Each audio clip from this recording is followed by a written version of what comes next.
Venture Deals is a 2019 book written by Brad Feld and Jason Mendelson. The information in this video is not financial advice, nor is it legal advice. I'm not a financial advisor, nor am I a legal advisor. I would say that this book is targeted towards a person that is a founder of a company with a team of people who is looking for venture capital to accelerate their business growth. There are parts of the book that are USA-centric, however the majority of it is applicable globally. Introduction. The introduction describes the term sheet being the deal between company founders and any venture capitalists interested in owning a portion of the company. The bulk of the book goes into how we should think about these term sheets, the stakeholders, and how to negotiate the terms. Chapter 1. The Players. This first chapter defines roles and entities involved in term sheets. There are more stakeholders in the term sheet than just the venture capitalist and the company owners. The entrepreneur must be part of the deal, and they shouldn't delegate the negotiation entirely to a third party, as this can mean they don't get what they actually want. The venture capitalists, or VCs, may have various titles within their firm. Just because they are called a partner doesn't mean that they're the top dog, so do your due diligence. That being said, here are the titles and their usual roles. Partners and managing directors make the final decisions. Principals and directors have some power. Associates look at the economics of the deal. Analysts crunch the numbers. As the entrepreneur, try to eventually work your way up to dealing with a managing director. Financing rounds. Series are rounds of financing. They describe how early or late the venture deal is being struck in the life of the company being purchased. Usually Series A goes first, then B, etc. Although rounds can start with a Series seed and then Series A, even pre-seed exists in some firms. The letters can also have a hyphen with a number attached to further break down the series into sub-steps. So a company being bought in Series A is a younger company than a company in Series D, for example. Earlier series are usually lower capital deals compared to latter series. Types of venture capital firms. Venture capital firms have several funds controlled by the firm. Different firms will have different fund compositions. Let's go through the different types of funds. Micro VC funds are small funds that will often only invest in seed and early stage companies. The firm capital will be around $15 million. Seed stage funds stay early as well and have a capital of up to $150 million. Early stage funds have a capital up to $300 million and occasionally have a Series B round. Mid-stage funds invest in a Series B and latter. Their capital is $200 million to $1 billion. Late-stage funds invest in well-established businesses, sometimes up to those about to do an IPO. These categories aren't hard and fast, but they give you an idea of the types of venture capital firms to approach with your business. Make sure your time is used wisely, chasing those firms that are relevant to your business. The angel investor. These are individuals that invest in seed and early stage businesses. Sometimes they represent a group of people, then they are called a super angel. Be careful in negotiations with them because they may want to be more involved with your business than you realize. Set the boundaries according to your business needs. The syndicate. A collection of investors is a syndicate. It can be made of VC firms, angels, corporations, or anything else that is involved in a specific term sheet. Often there is one lead investor that the entrepreneur works with to make negotiations easier. Keep in mind, the entrepreneur still needs to communicate with the rest of the syndicate. The lawyer. Get a lawyer who is experienced in VC deals. A lawyer for VC deals will usually take a fee of $5,000 to $20,000 for early stage financing and other financing for $20,000 to $40,000. Make sure you set a fee cap. The accountant. Any tax concerns should be directed to the accountant. The banker. Investment bankers are rarely used in VC deals unless the funds are over $50 million. They become useful for non-traditional investing. The mentor. A mentor is an unpaid counselor who the entrepreneur will have a relationship with. Sometimes the mentor has connections to other VCs. Other times they have just walked the journey before the entrepreneur. Mentors are invaluable to have. You may want to compensate them with future options as a show of appreciation. Chapter 2. Preparing for fundraising. Choosing the right lawyer. Choose a lawyer who you get along with and has experience with similar business ventures to yours. You get what you pay for. Prepare your business for taking on an investing partner. Some business structures are not suitable for receiving funds in an exchange for equity. Ensure yours is the right structure. Get your financial and legal records in order and easily viewable by prospective investors. Intellectual property. Non-disclosure agreements, or NDAs, to do with your patents, copyrights, trademarks, and trade secrets should be ready when explaining the inner workings of your business. Things can get dicey when founders are employed by another company while contributing to IP in the venture business. Setting up a proprietary inventions and assignment agreement is typical for an employment offer. How to raise money. When getting into active fundraising, you must have confidence that you will meet your goals. Otherwise, you'll likely give off an air of uncertainty to your prospective investors, which is a red flag to them. Know how much your goal amount is to raise. Get intimate with your financial sheets and make predictions. Give an exact number, don't give a range of numbers. A range of numbers means you don't actually know what you want in a raise. Fundraising materials. At minimum, have a description of the business, an executive summary, and a presentation. Keep it simple and have a prototype ready if applicable. Your short business description should be an elevator pitch, should be 1 to 3 paragraphs. Your executive summary is a short, well-written description of the product, idea, team, and the business. Up to 3 pages so you can show you've put thought into it. Get it proofread and include financial data. Presentation should be about 10 to 20 slide PowerPoint or Google Slides presentation. This may need to be tailored to the audience you intend to present to. It could range from 3 to 30 minutes long. Make sure it flows well and designed well visually. Key things to think about. What's the problem you are solving? What's the size of the opportunity? What's the strength of the team? What's the level of competition or advantage in the market? What's the plan of attack? And what's the current status? The financial details and milestones should be at the end of the presentation. The business plan is a 30-plus page document. Some VCs don't care about it and some do. This is a detailed document similar to an expansion of the executive summary. The private placement memorandum is legal mumbo-jumbo for a business plan. Some VCs like them, some don't. Your detailed financial model will be wrong, but key takeaways are the forecasted revenue and the cash flow. And the demo. Prototypes and demos say much more than documents and presentations. If it is something that the VC can interact with, then the better. See how the VC works with the product to judge if they get the idea. Due diligence materials. Be transparent about your business. Any issues you try to hide will just come back to bite you.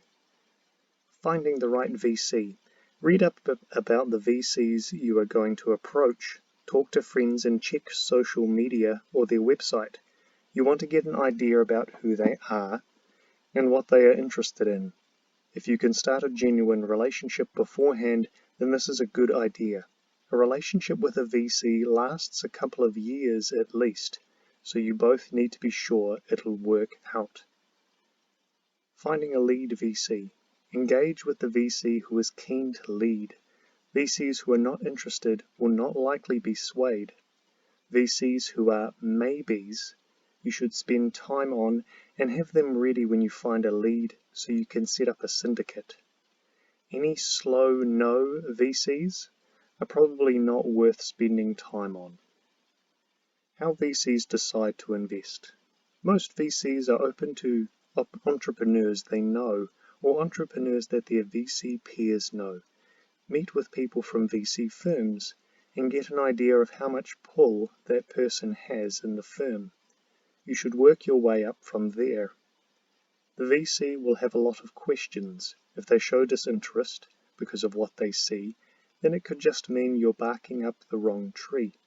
It's important and normal for VCs to be interested in the details of the business. Be ready to give the details within a day. You shouldn't be giving the information to an associate, though. Make sure you're talking to someone with decision power. On the other hand, the VC shouldn't be overly micromanaging. If they are asking things from you, you should be able to ask for things from them. Otherwise, they could be using you for data. Find and talk to other entrepreneurs that have talked with the firm. If you get passed on, then politely ask for the reason why. You need feedback in order to learn. Take it gracefully. Using multiple VCs to create competition. Allow 3 to 6 months to raise money. Too short will put stress on the VCs. Ask the VCs what the next steps are, and check that they keep to their plan. It shouldn't be vague. Early on, it is best not to let the VCs know who else is in the game until term sheets start turning up. Closing the deal.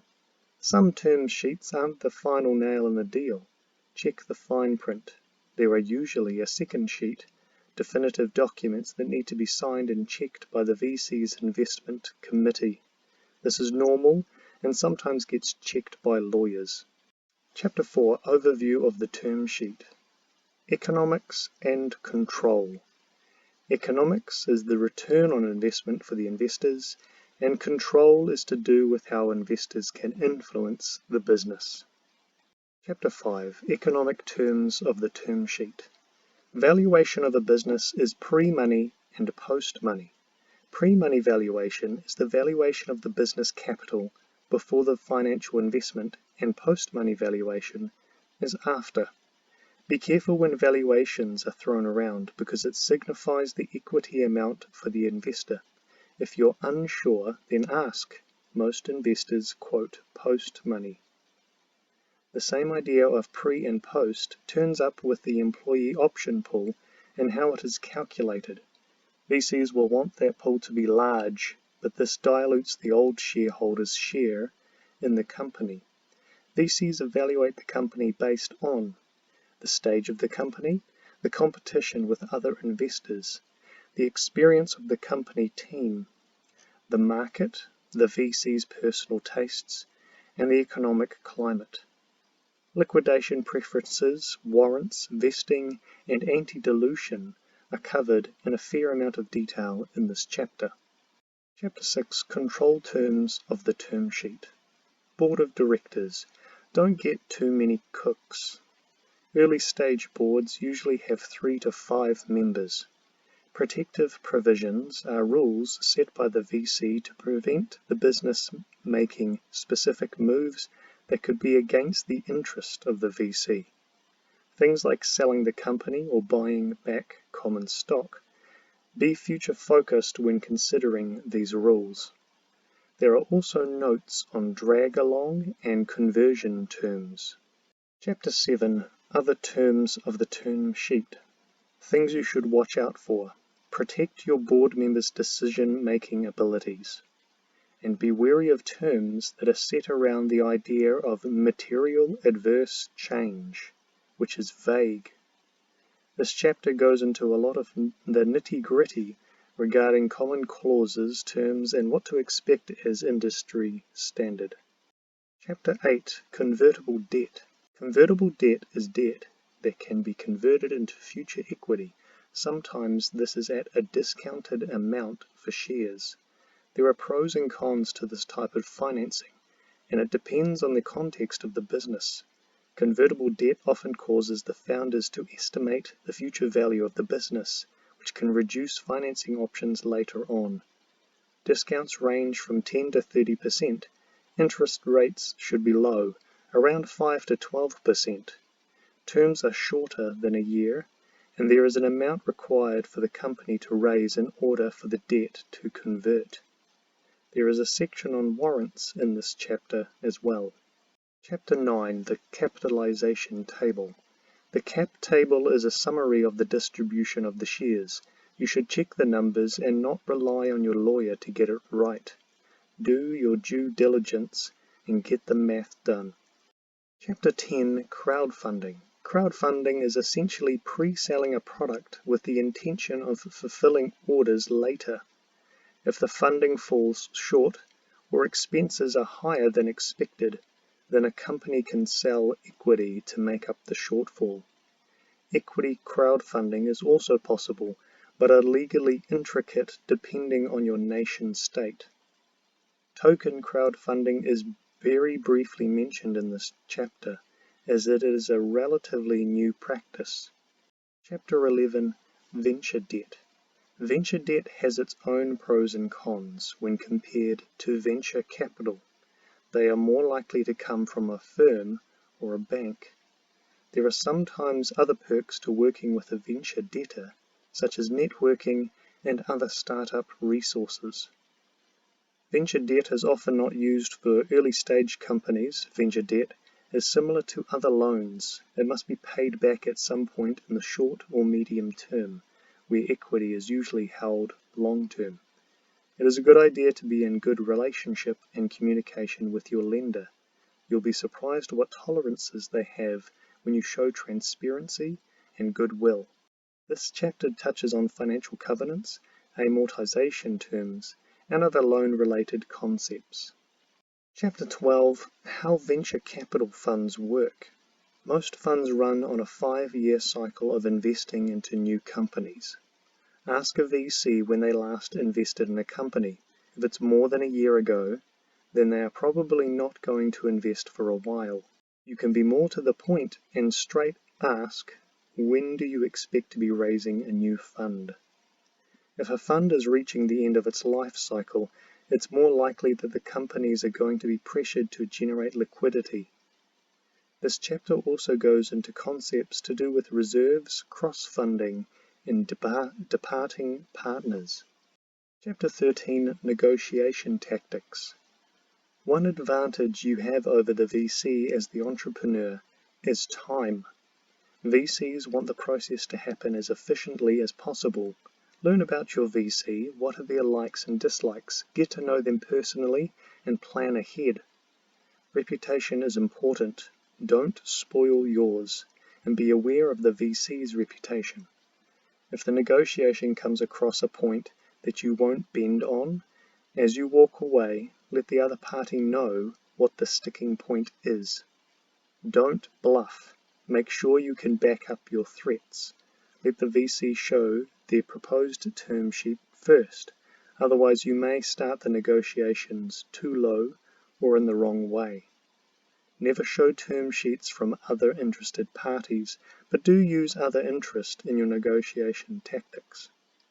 Never mention the name of the other interested party unless you are intending for them to become a syndicate. Start with finding things you agree with. This will put both parties in a good mood for the rest of the negotiation. If the VC says, because that's the market, it translates to, because we said so. It is not good reasoning. Dig deeper to find the real reason. This chapter briefly covers game theory ideas and negotiating personalities. Chapter 14, Raising Money the Right Way. This chapter goes over common pitfalls and things to avoid. Make sure you have a personality, accept a no when appropriate, and have a good team in your company. Your ideas aren't worth much if they can't be executed by a team. Chapter 15, Issues at Different Financing Steps. This is a short chapter. Early stage is geared more towards hope. Latter stage negotiations are fixated on the results of the deal. Chapter 16, Letter of Intent, the other term sheet. A letter of intent is a term sheet concerning the purchase of a business. There are some similarities to a VC term sheet. If you read the following, the company shall make standard representations and warranties and provide standard indemnification to acquirer. Then dig deeper. Define what standard indemnification means with the other party. Escrow is funds held back until some time post-acquisition. A normal amount is 10 to 20%. This money held back is usually for in case something odd happens on the company's end. When it comes to employee considerations, bring them up in the middle of the negotiations. Too early or late can cause upset. A no-shop clause is typical and a reasonable time frame is 45 to 60 days. If you are being bought with stock, investigate if the stock is registered or not. If you are needed to be a shareholder rep, make sure there are funds available for hiring legal professionals in case things head south. The shareholder rep should be someone invested in the company future. It may be worth getting a third-party entity to act as shareholder rep. Chapter 17. How to engage an investment banker.